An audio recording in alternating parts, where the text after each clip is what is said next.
I love it. I love it. I love it. I love it.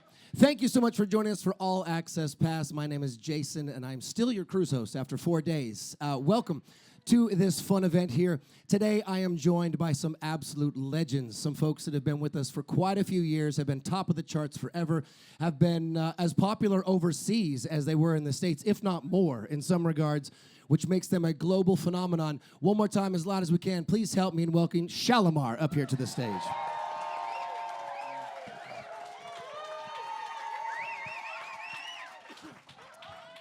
First and foremost, thank you so much for coming up to do this with me. I really appreciate it, man. Thank you for having us, and thank you for the round of applause. It's yeah.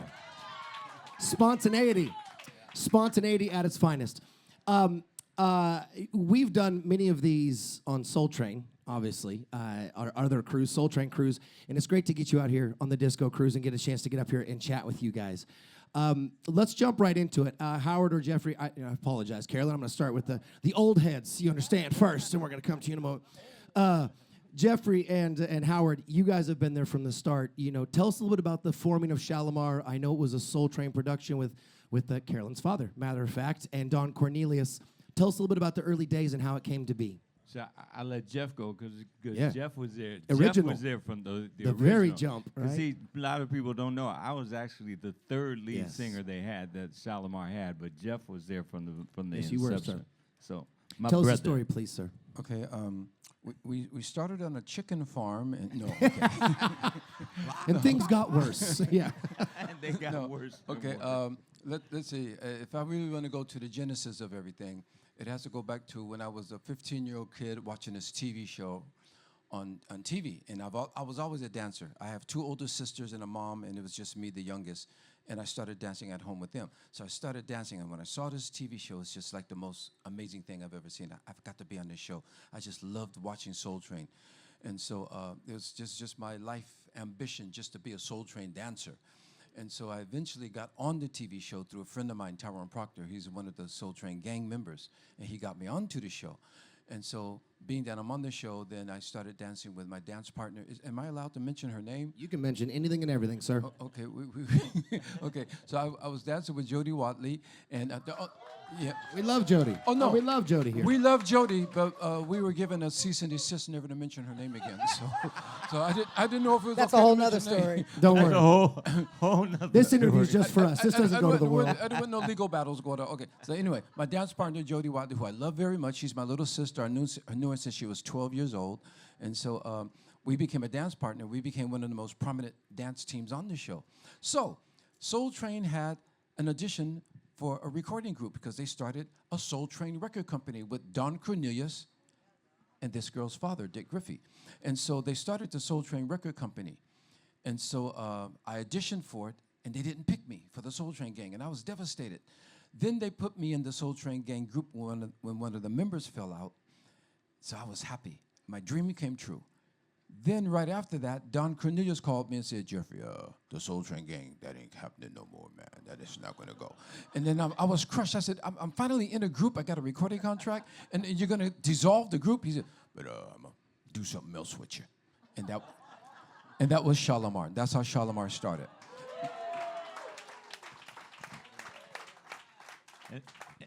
And so then, okay, because you went from there as far as, because yeah. Perfect. Pick it up. As far as, so then I used to be with a group called Beverly Hills. We're all in L.A. In Los Angeles, there's a club. There used to be a club called Mavericks Flat. And you know Mavericks? Yeah, there we go. all right. There we go. Down in the Crenshaw district. We got L.A. in the house. Down in the hood. We were jamming down there. And so, like, I helped put together a group there, a show group. John Daniels and Alonzo Daniels, the 2 brothers that own Mavericks. They used to put together show groups and stuff, and then Mavericks Flat was also Maverick International. And International was the booking agency upstairs, and they would put together groups and stuff and show groups, do top 40 stuff. And then put them out on the road and take them over to overseas. And so I helped put together this one group called Beverly Hills. But that's where I first met Jeffrey and Jody, because all the Soul Train people used to come down there. and dance on top of the tables and the whole thing down in Mavericks was like a little homey place. And so then, you know, and whenever the group was in shape enough we wanted to, you know, do a show, then we would do it in front of Maverick audience. And Maverick audience, you had all the Soul Train people down there. You look out in the audience, you would see, you know, Lionel Richie sitting out there, Richard Pryor, Shaka Khan, and everybody. And so everybody, Lakeside used to perform down there, the whole thing. So, like, you know, we put it together. That's where I first met Jeff. And then, fast forward, I came back from overseas with the group that I helped put together. And then he called me. I was working with Motown, this cat over at Motown. And we were doing an Eddie Hazel album. You know, y'all can go to sleep if you want. I can talk for tomorrow. Go to sleep. That's fine.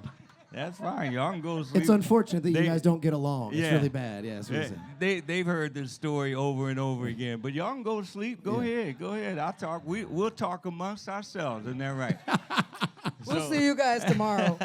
To be continued. Howard's got this now, so. Yeah, I got this.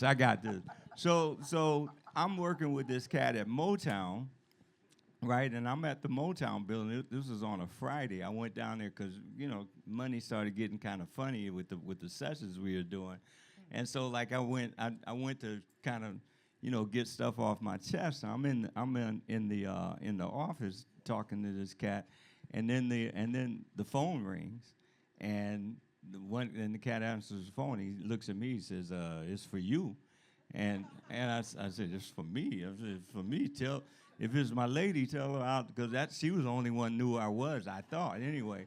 And so, because my lady used to work for Don Cornelius at the Soul Train Dance Studios. So, like, you know, I get on the phone. He said, "No, it's not a lady. It's a guy, and it sounds like long distance." Now, this was before cell phones, you know, and this was when you could hear the crackling. I was going to say, you know, it's before cell phones. It sounds like long distance. Crackling sound like long distance, exactly. So, exactly. So I get on the phone, and it's Jeffrey, right? And he had approached me once before when they had Uptown Festival out, and they were getting ready to go in and take that to the bank. And what did you say, So, Howard? like, you know, and so, like, then, you know, it was like, he said, "We wanted to offer you an equal position in the group, you know, lead singer, and blah, blah, blah, blah, blah." He said, where are you? I said, "Well, I'm at the Motown building. You called me here. I'm at the Motown building." And so he says, "Well, what floor are you on?" I said, I'm on the 15th floor. He said, "Well, Solar Records are in that same building, Dick Griffey and everybody on the 9th floor. They have their offices on the 9th floor." So we talk. He said, "Dick is waiting for you."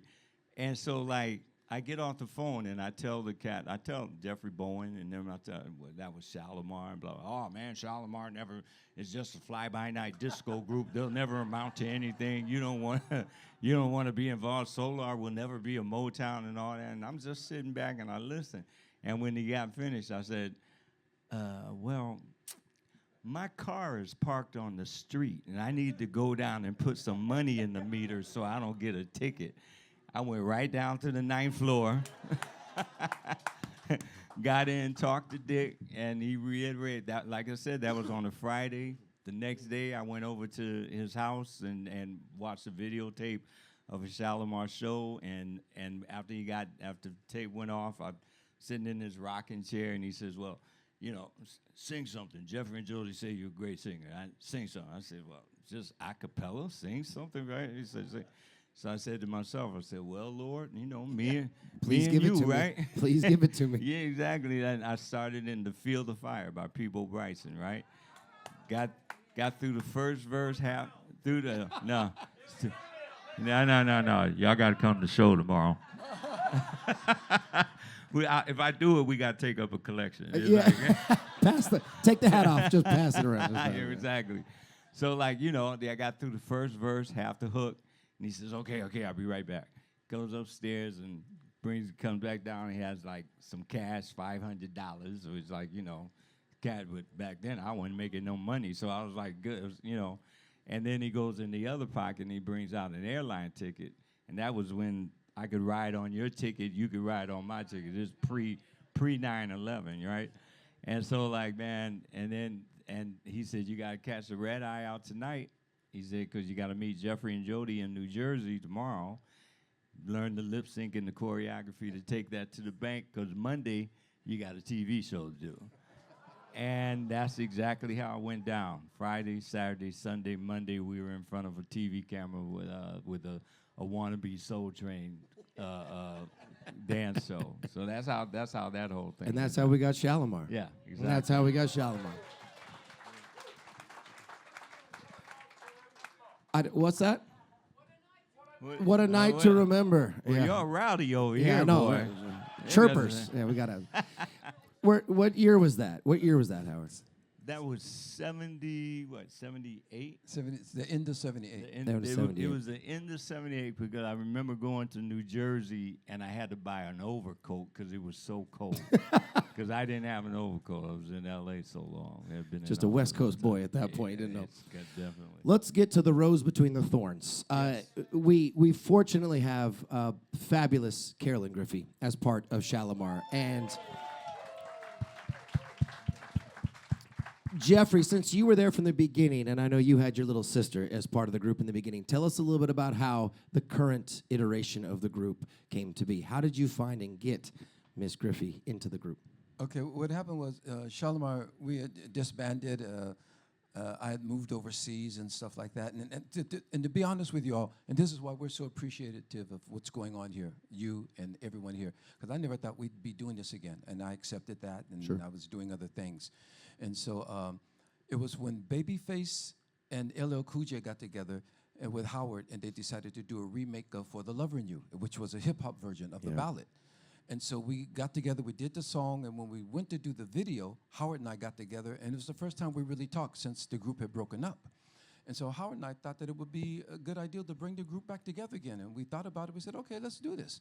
So we did it. So we asked Jody to join, and Jody was vehemently, so she did not want to do it. She didn't want to do Opposed it. to- And with respect, she had her solo career. I said, okay. So we went out with just Howard and myself, and it didn't make sense with just Howard and me on stage. You know, he's singing, I'm over here dancing, and I'm doing the background, you know. And I don't dance. Yeah. So we were missing that female entity. So we had to get that female entity back again. And so it only made sense to bring in Baby Girl, because we've always known her. That's the reason why we call her Baby Girl, and you guys can too, you know, it's affectionately, you know. The reason why we call that, because we've known her for so long. You know, she, 11, known her since I known her since she's 11, 12 years old. 10.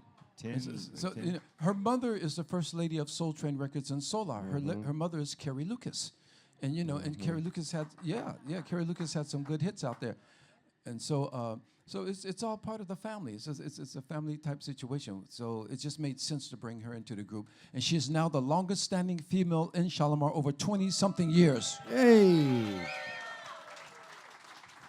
I'm sorry, I have to interrupt because I keep hearing this story and nobody ever tells the truth. The real reason that they asked me to be in the group, because Howard did not know the words.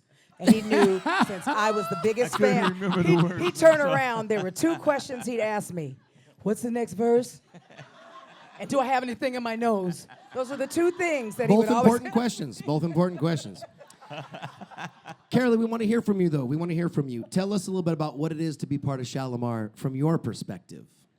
From my perspective, it's with Howard and it's just really, I have a therapist, I'm on medication, and actually President Trump is going to give me a check, a certified check. I'm just kidding. So, no, actually, oh Lord. you know what, my stance has been, it's changed each year because from the beginning to the end, from the beginning, to be honest, and I remember somebody saying, don't tell people that. I really didn't. It was never my thing. I never thought that this would be what I would do. Shalamar to me, and they know, they were, even though we had a stable of an amazing artist on Solar Records, Shalamar was always my favorite. Always, and they'll tell you, everybody teases me because I used to wear my Shalamar shirts to school. I had pins, I had holes in my shirt, my pajamas, because I wore Shalamar pins. I was at all the concerts. I had all, and of course, because my dad owned the label, I had all the promotional stuff. So my room was a Shalamar shrine. Just so you guys understand, people in school teased me. So when it actually happened, it was uncomfortable for me. Sure. Because, That makes sense. you know, and like I say, and the reason, and I'll say this, we're here, we're going to be candid. Everybody watches the internet. You see groups, and groups disband, band, they do their own thing. And there's been, you know, as you guys obviously see, there's been a progression. There's been a change. And there's been times when we've done things and gotten cease and desist and all that other stuff. But I'm going to mention the name because the whole point, Shalamar, this is a legacy. There's been so many amazing people that are a part of this legacy. And for me, my stance in the group is about legacy. It's about carrying on a legacy, being blessed to be in the position to do that. And with two legends, and honestly, I'm saying that because we joke around so much because I've known them all my life. I get on his nerves, he gets on my nerves. We get on each other's nerves. But the difference is, we love each other, whether we want to see each other or not sometimes. No, seriously. But nothing's more important than the legacy. It doesn't matter about disagreements. It doesn't matter about the change of hands. It matters about you guys. Every time we go to a different country and we're in a different place, I watch people with tears in their eyes go up to these guys like you. Like we joke, and there's this lady said, "Howard, you are my life." But it was funny, but it's true too. It's heartwarming. Yeah. People coming to Jeffrey, and then people bringing their children and their grandchildren. Yeah. This is a legacy, and we're on this ship with groups that still don't have any more of the original members. But you guys want to hear the music, and you guys celebrate the legacy, and it's because of you and because of you sharing the legacies with your children that it's important. Well said. So well that's said. what it means to well me. said. It's legacy. Exceptionally well said. You know, as a group, as an artist and as a group, one of the most important things and the most honorable things as artists is to become a part of the soundtrack of people's lives.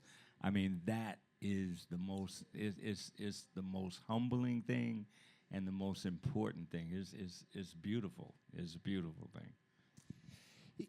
It's and I think that we throw around the word legends, right, a lot. But I know you're not throwing it around when you speak, Carolyn, because we do throw it around a lot. But there's some instances where you are around legends and you are with legends in life.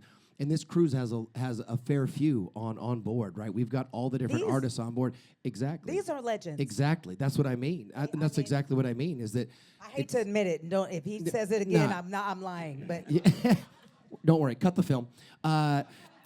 No, but it's true, right? We throw around the word legend. We throw around the word love sometimes. We throw around some of these. We throw around the word legacy at times. But when we really get down to it, there's a lot of gravitas. There's a lot of importance that lives around those things because, you know, people may not know, or maybe you do, and I hope you do know, that man was part of the moonwalk before Michael Jackson ever stepped foot on a dance floor.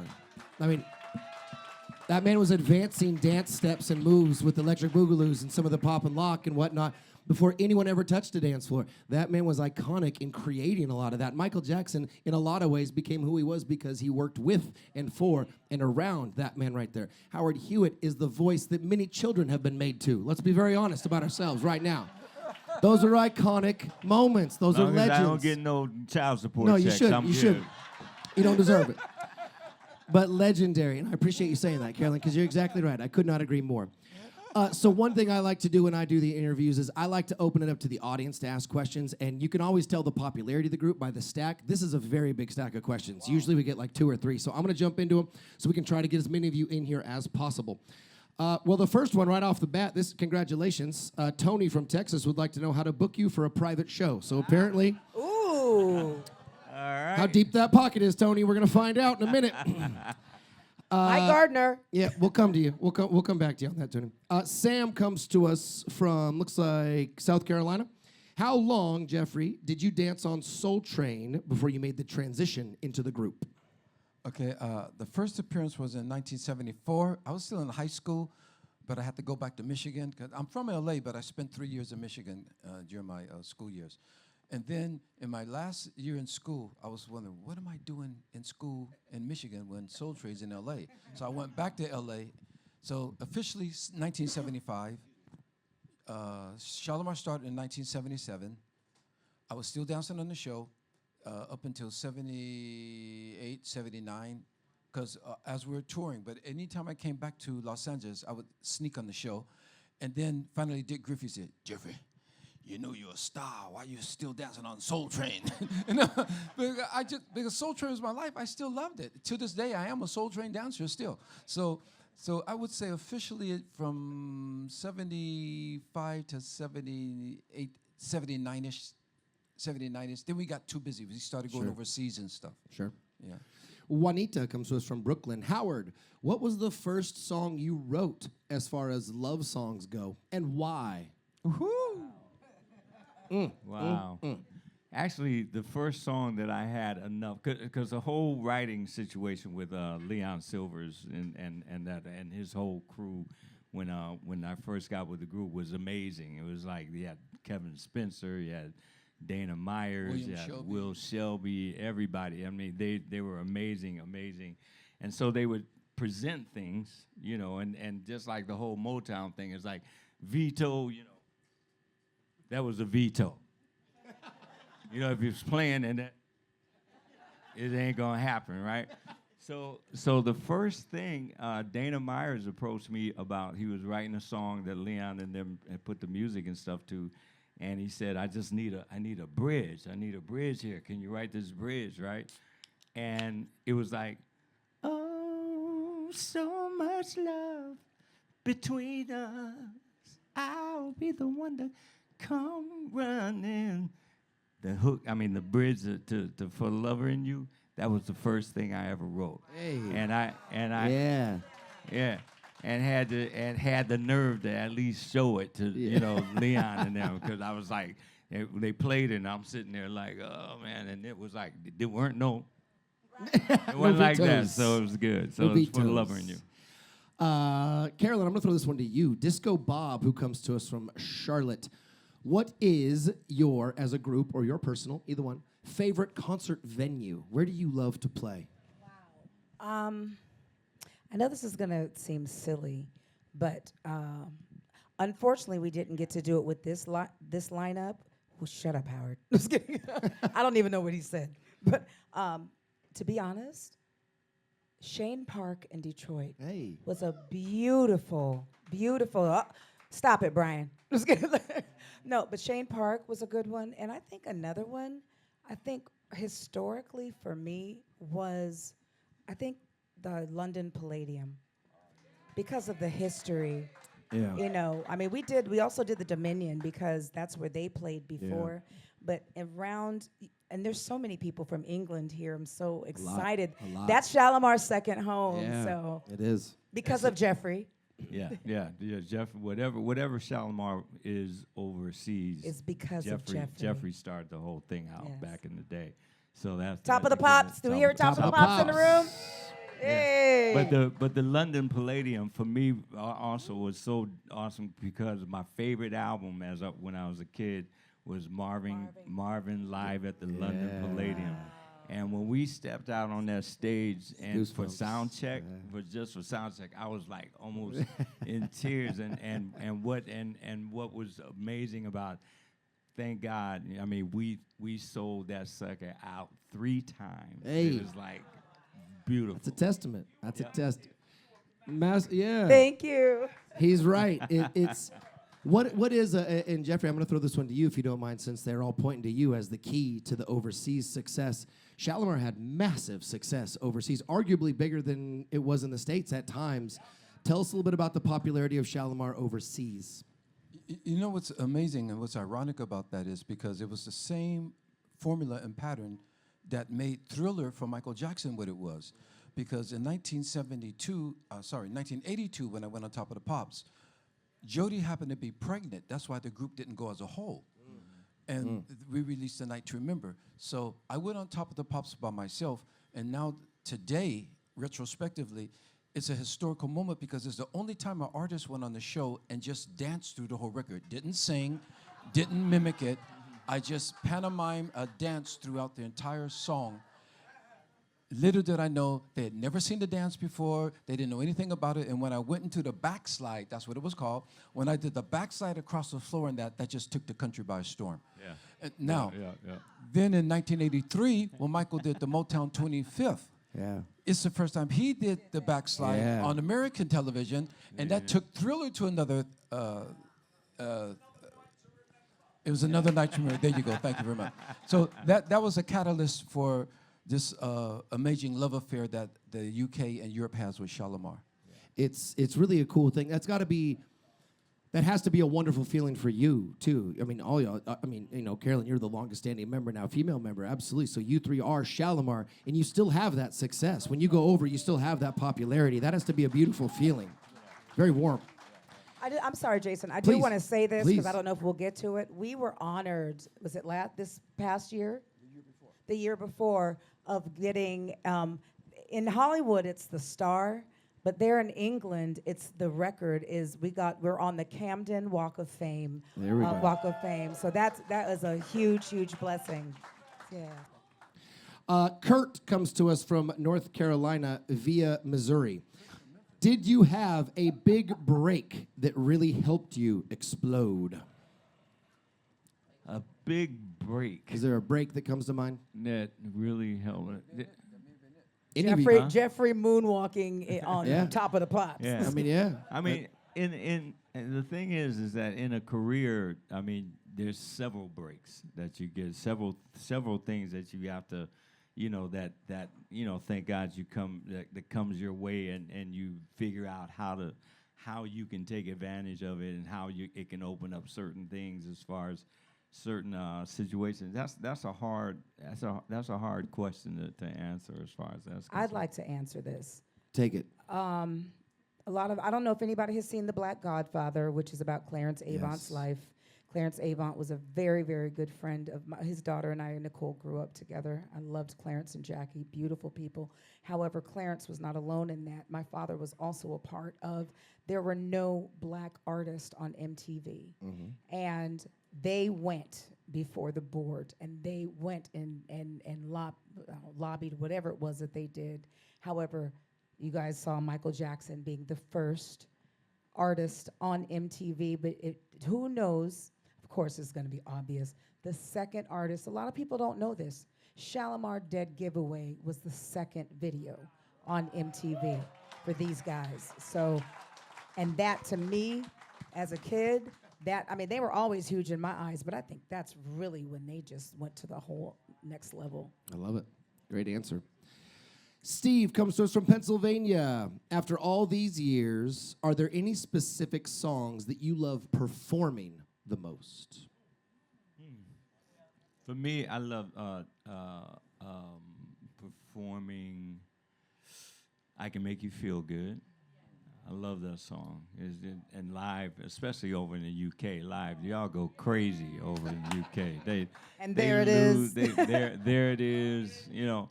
And somebody asked me one time, you know, why didn't you do There It Is? Well, the There It Is wasn't as popular in the States as it was over in the UK.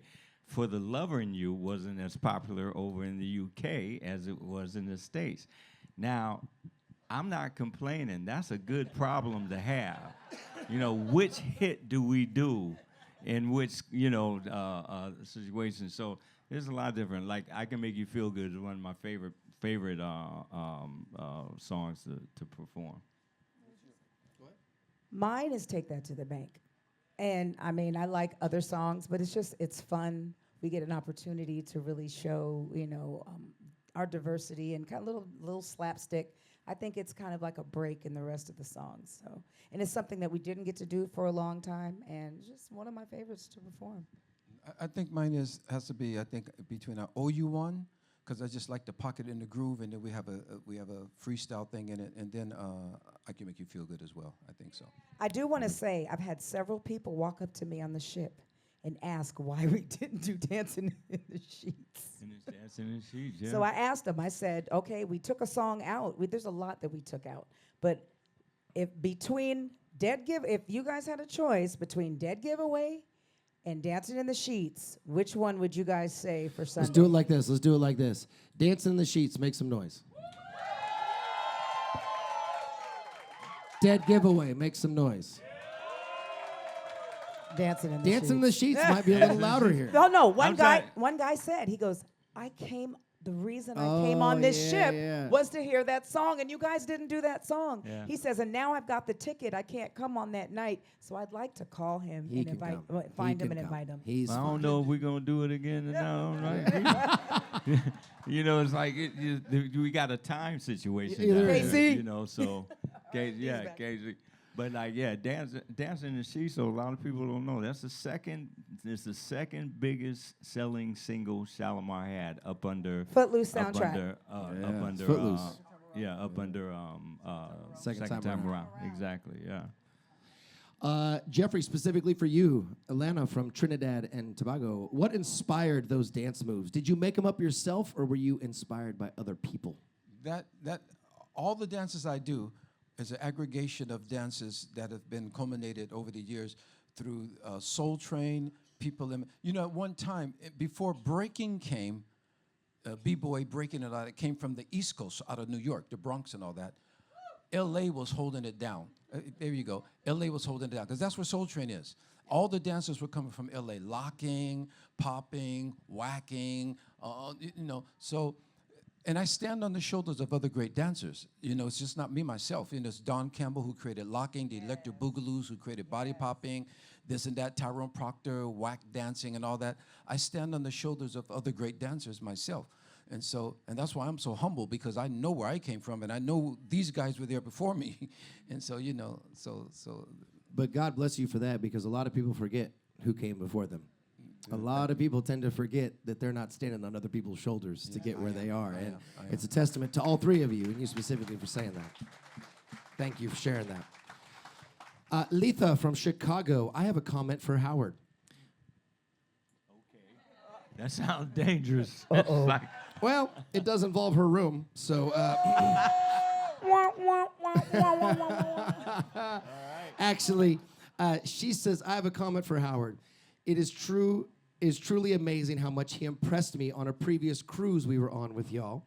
He helped me with my luggage when a previous entertainer walked by and actually asked me to carry his luggage.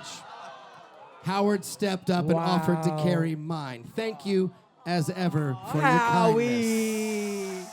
Ah, chivalry is not dead. it is not dead. But I always ask about chivalry, though. I mean, what is the whole situation of letting the lady go out the door first? What's happening out that door? What if there's a gunman out that door? Did Then- you know? Did Howard, you know? hold on. That's why Howard, that's Okay. why, listen, that's why you let me go first. That's But did- exactly.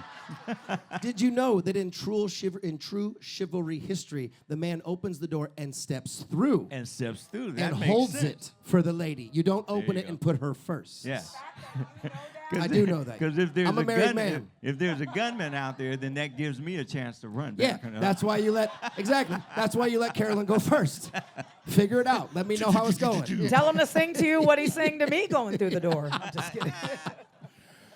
Indy comes to us from Miami. Indy's always got some good questions. This is a great question. She has an or, so Indy, I'm going to take the second question.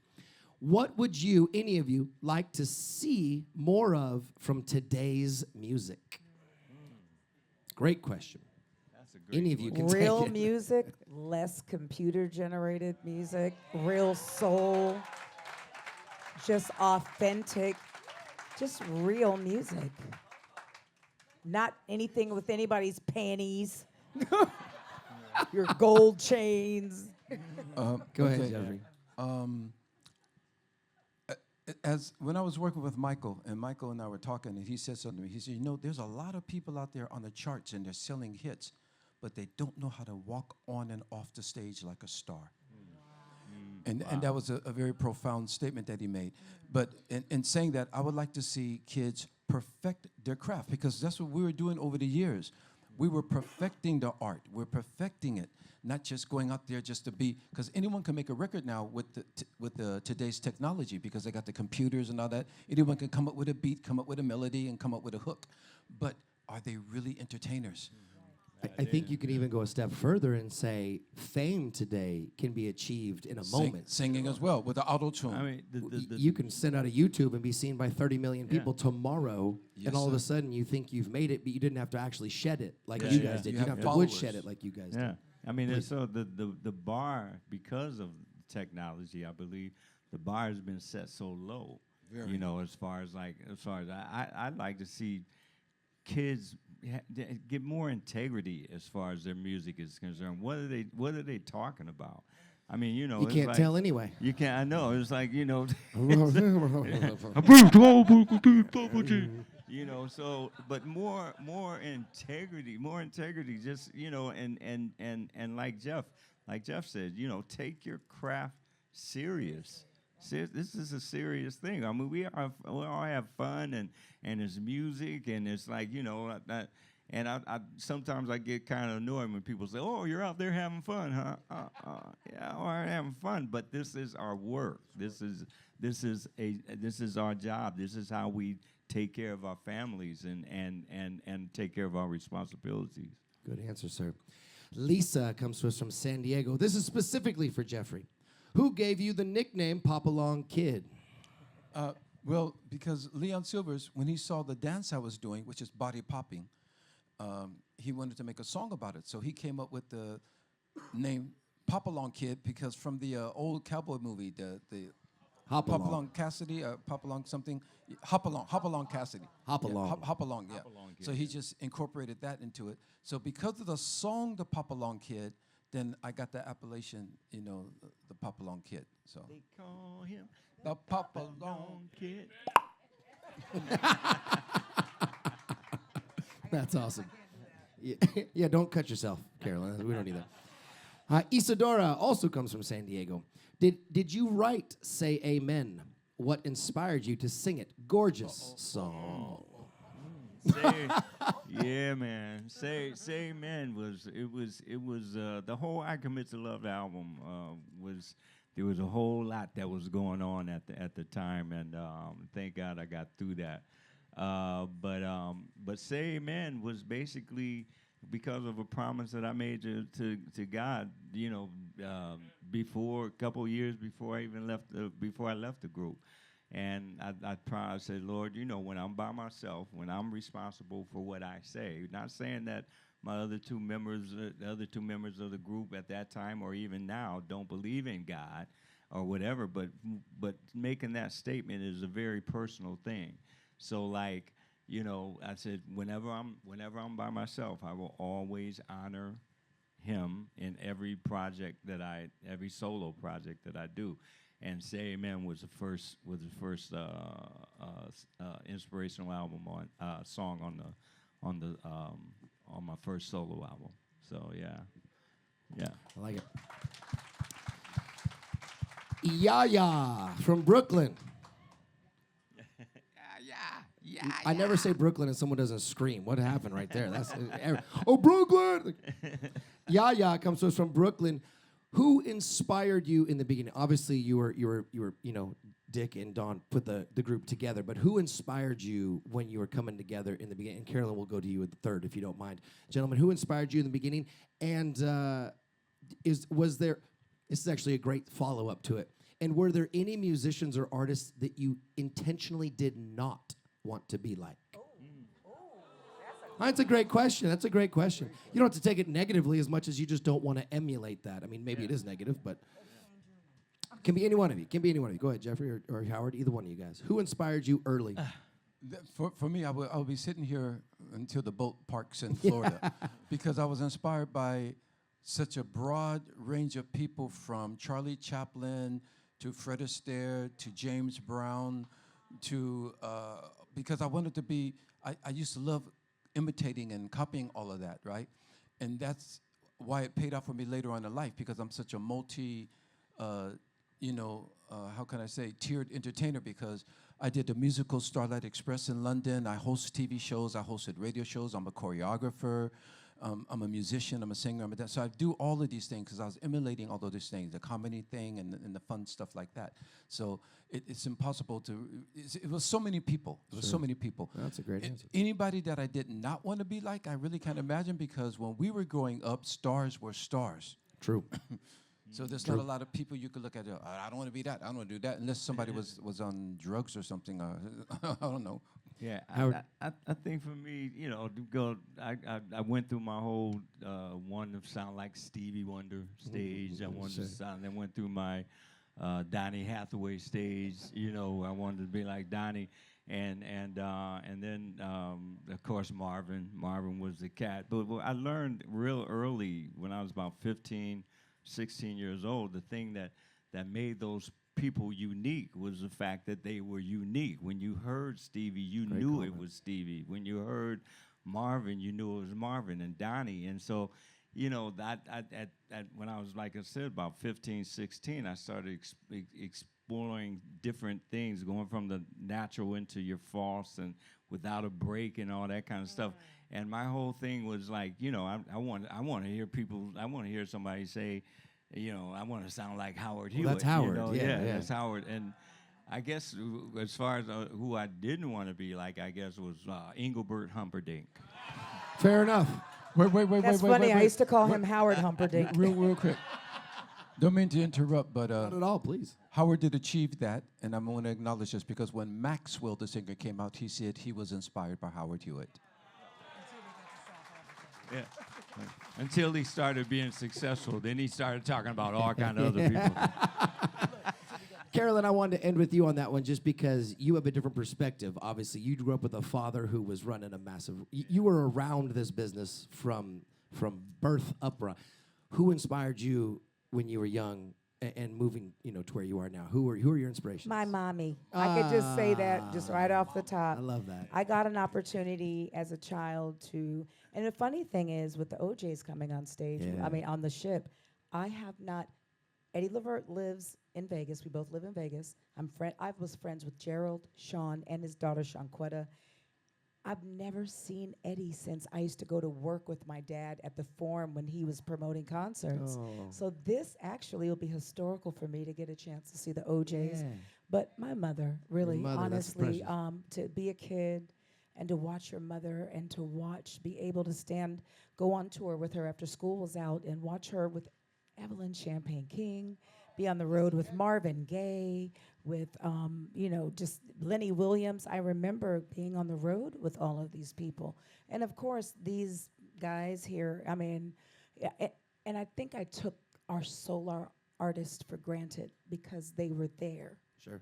Until now that I'm older and I realize how many people we're losing and how many people, and I literally, I was trying to go to bed last night, to be honest, and not to make this long. I kept getting pulled by different people who had stories about my dad to share with me, and I look at it like this is the last of the great music. I mean, other people will come along, of course, but this is an age where you guys grab these people. Do not be afraid to say, can I get a picture with you? Because we don't know if we can get a picture. I did that with Michael Jackson. I gave all my passes to my cousins and, I can go to get it from Michael. We don't know. So you guys do not feel bad if you see them, to let them know how they've affected your life, what they mean to you, to take a picture, because that's why we're here. And I'm not on their level, but I just want to say that to you. It's a blessing.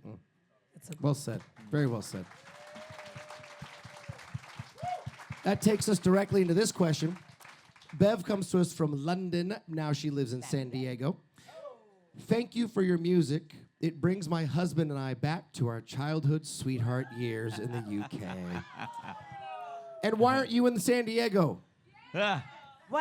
Yeah, Wow. why aren't you touring in San Diego? You know, San Diego, San Diego is really a strange place. You know, no, I'm not saying as far as that's concerned. I'm saying as far. Calm down. No, I'm talking about as far as concerts are concerned. It's a, business-wise, is kind of a strange place to go to. Even as far I don't know, you got to ask you guys. You guys are the ticket buyers. It's like, if you guys are buying tickets down there, everybody will go down there. But it's like it's, and I always tell, people, especially sometimes when people wait till the last minute to get tickets to concerts. Don't wait till the last minute to get tickets to go to your concert, because there's not a lot of promoters out there with a lot of cojones. You know what I'm saying? And if by the time they get to a certain time, if there aren't a certain amount of tickets sold, they'll cancel the concert. And so that's how that works. And it's like you have to get out there and buy your tickets. I know some people say, "Oh, I got to save my money. I got to get my hair did and all that kind of stuff." But go get your tickets when you hear that a concert is coming. Go get your tickets. And San Diego is famous for not going out and getting their tickets. That's called a walk-up town. Do not be a walk-up town. Don't be a walk-up town. Could it be? I was going to He say. said they'll buy them all. There'll just be six people in the audience. You go buy all the tickets. Yeah, and he'll we'll swoop be them all down up. there. No, I was going to ask. Please.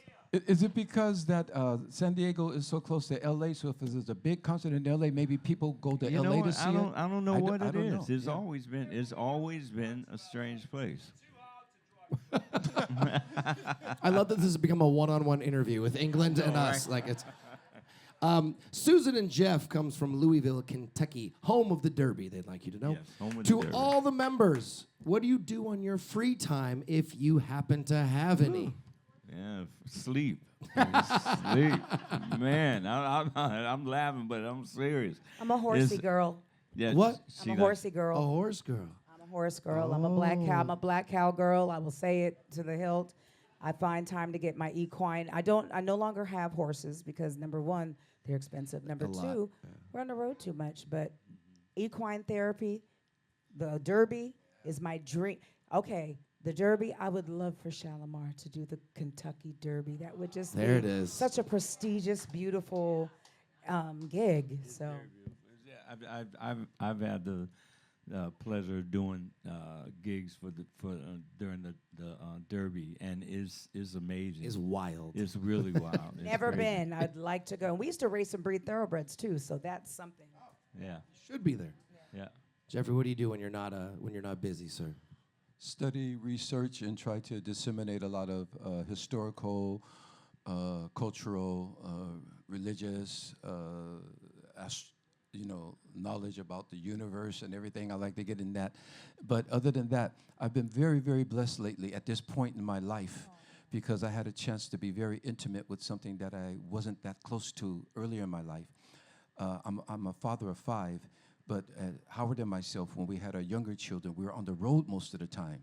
So we missed a lot of that growing up process. Yes, sir. So at this point in my life, I live in Nigeria. I've been in there for 12 years now. And I have a 4-year-old and a 9-month-old daughter. And so I live vicariously through him. Yeah. These days. So I had a chance to be in the delivery room. I had a chance to see the day-to-day process of my children coming up right now. So I am really enjoying fatherhood in a way that I had never experienced it before. What a wonderful answer. What a wonderful answer. Yeah. Ray comes to us from London. I'm guessing he's sitting right over here. Could be wrong. We're right. Oh, all right. Given that in my it's a little bit of a I got to read through this. Given that in my opinion your earlier productions were quite underground at the time, did you guys make a concerted effort to cross over with hits like Friends, I Can Make You Feel Good, et cetera, et cetera? Was that a conscious decision? Okay. I think what they mean by underground, is that an American speaking? No. From London. England. Oh, okay. That was the scene then because we came up at an era that Howard he loves this era. We came up kind of in the disco era, right? So in the disco era, there are a lot of groups that were being thrown up against the wall and weren't sticking, and we happened to come up in that era. So I think that's what they mean by underground because we came in with more dance type hits. Sure. But at heart, especially Howard, but at heart, we were really R&B and soul singers. And so when we were allowed to bring our R&B and soul music up, which in America, that had already taken off. Sure. Yeah. In America. So, and the ballads and all that. So it was. Go ahead. That's why. To me, For the Lover in You was such an important song for the group. It wasn't only just that it was a great song, it was a good song, but it was an important song for the group to take it from that Shalamar, the dance group, or Shalamar, the disco group, into Shalamar, the group. Just a well-rounded group, and then that was, and also the Three for Love album cover was so important because it actually put our faces More on personal. there. Yeah, and then because everything else, Uptown Festival, Disco Garden, even Big Fun to a certain extent, were like caricatures. We were on Killer Wells, on the actually barrels. Yeah, he's got the Three for Love album. See, yeah, Look at that hair. yeah. And so it was important to establish the group's face. Like when you would think about Shalamar, you would think about me, Jeffrey, and at the time Jody, so that we would be, plastered in your face and stuff. And also, it's just like I said, For the Lover in You brought us into a whole nother situation. Let me add something on that very succinctly. It's amazing that you brought that album. Thank you very much. That was a conscious decision, that album cover, because you know why? We took a picture in our stage costumes, and I didn't like it. And Jody at the time, we were saying, no, we can't do this no more. But they made us put on our stage costumes, and we weren't liking it. So at the last minute, I said, okay, you guys, let's put on our regular clothes and go back with the photographer.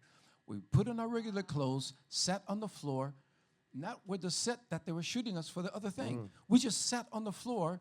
He did, and we wanted it in black and white. Right. Now, Dick Griffey was going, no, and someone else in the company was going, no, it's got to be this. But when they saw that, they said, wow, that's what we need to go for. Yeah. Shalamar was responsible for that album cover. Nicely done. Great caveat. Thank you for sharing that. We got time for this last one here. Carlos says, were there any bands that at your peak you considered competition? Who were you beefing with when you were at the peak there? That's a great question. I don't know. It's like, for me, it's all everybody's competition. You know what I'm saying? But it's healthy competition. It's like, it's no, just, and like when we were on the road with the Solar Galaxy of Stars tour and stuff, Lakeside, Whispers, Shalamar, Carrie Lucas on the first one, and then Dynasty and them. It was like the only bad thing that would happen is that, like the bass guitar amplifier cord, electrical cord would accidentally get kicked out of the socket while Lakeside's on accidentally. Stage. Accidentally kicked out of the socket, I have one to add to that. I think the greatest compliment that we had gotten in the days when we were kind of peaking, you got to understand, Shalamar never reached our zenith because we broke up on our way to there. So it's not like we were fading off, our records weren't selling. It's just other things that happened. But I read the Billboard magazine, and they said, and I couldn't believe it, they said Shalamar has replaced the Jacksons on the R&B music scene. There's worse things. Now, to we're be not said talking about them. Michael Jackson. Yeah, the Jacksons. And I'm not saying that we replaced them. I'm just telling you what Billboard magazine. In other words, they say Shalamar has come of age. We were there. So I think between us, because even in today's context of the groups who are touring now, I would say between Shalamar and the Jacksons, that's really the premier dance singing groups. In that sense, the way from our era, I'm not talking about the Temptations and the Spinners and stuff like that, but from that era, I think it was really between. And the Jacksons used to come to our concerts to see us perform, and we used to go to their concerts to see them perform. Yeah. So it's a very, we weren't competing with each other; we were admiring each other. It was a healthy competition. Healthy competition, yeah. It's like you gotta have something that you strive to you look at. Sometimes when I go do shows and I do shows with other acts and stuff, I don't really like to sit and watch them. You know what I'm saying? Because then it gets stuff in my head.